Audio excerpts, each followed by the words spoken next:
বিশ্ব nurse দিৱস Florence নাইটিংগেলৰ জন্মদিন আমি বিশ্ব নাৰ্ছ দিৱস পাতি আহিছোঁ আৰু আজি যোৰহাট খ্ৰীষ্টিয়ান মেডিকেল চেণ্টাৰ যে আমি মিছন বুলি কওঁ তাতে তেখেতসকলে নাৰ্ছসকলক লৈ এটা অনুষ্ঠান কৰিছে আৰু ভাল লগা কথা এটা যে ৰিটায়াৰ্ড বহু কেইজন কৰ্মচাৰীকো তেখেতসকলে সন্মান দিছে। আপোনালোকে জানে নাৰ্ছ আমাৰ জীৱনৰ সৈতে সম্পৰ্ক থকা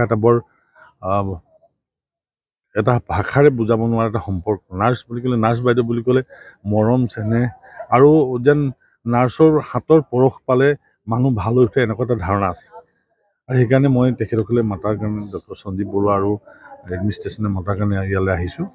খ্ৰীষ্টিয়ান মেডিকেল চেণ্টাৰ আপোনালোকে জানে 100 বছৰ পাৰ কৰিছে। এই অনুষ্ঠানটোৱে নাৰ্ছিঙৰ কাৰণে বিখ্যাত।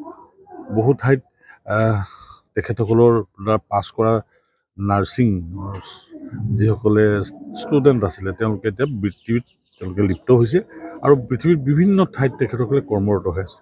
আৰু আপোনালোকে যদি চাই তেখেতসকলৰ ডক্টৰ ট্ৰিটমেণ্ট যিমান তাতকৈ 100 গুণ বেছি নাৰ্ছিঙৰ যিটো কেয়াৰ, সেইকাৰণে নাৰ্ছ ডে দিনা মই ভাবোঁ সফলভাৱে তেখেতসকলে উদযাপিত কৰিব পাৰিছে। আজি বহুসকল নাৰ্ছ আজি ডিউটিত আছে, তথাপিও যিসকলে আজি ডিউটিত নাই তেখেতসকলক লৈ পাতিছে আৰু ভৱিষ্যত দিনত তেখেতসকলকো ইনভলভ কৰাই তেওঁলোকে অনুষ্ঠান কৰিম বুলি কৈছে। খ্ৰীষ্টিয়ান মেডিকেল কলেজৰ চেণ্টাৰৰ যিটো প্ৰচেষ্টা মই ভাল পাইছোঁ আৰু বহু ঠাইত আজি বিশ্বৰ বিভিন্ন ঠাইত ফ্লৰেন্স নাইটিংগেল ডাঙৰীয়ানীক আজি শ্ৰদ্ধাৰে স্মৰণ কৰিছে। মই ভাবোঁ তেখেতৰ যি ব্যক্তিত্ব কথা আমি পঢ়িবলৈ পাওঁ, সৰুৰে পৰা ফ্লৰেন্স নাইটিংগেলৰ কথা আমি যি পঢ়িবলৈ পাওঁ, সেই আদৰ্শৰে আমাৰ নতুন প্ৰজন্মৰ নাৰ্ছসকল আৰু নাৰ্ছেই নহয়, ইয়াৰ বৃত্তিৰ লগত জড়িত থকা নথকা সকলো মানুহে ফ্লৰেন্স নাইটিংগেলক জানিব লাগে। মই কামনা কৰিছোঁ। বিশ্ব ধাত্ৰী দিৱস উপলক্ষে আমি সকলোকে শুভেচ্ছা জনাইছোঁ। যিহেতু জানোৱে যে মই ডক্টৰ হিচাপে প্ৰথম কওঁ, আমাৰ বেকবন হৈছে নাৰ্ছসকল।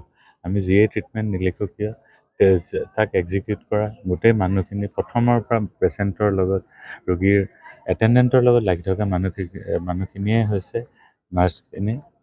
তেওঁলোকৰ কাৰণে ৰোগীয়ে জীৱনত প্ৰাণ পায়।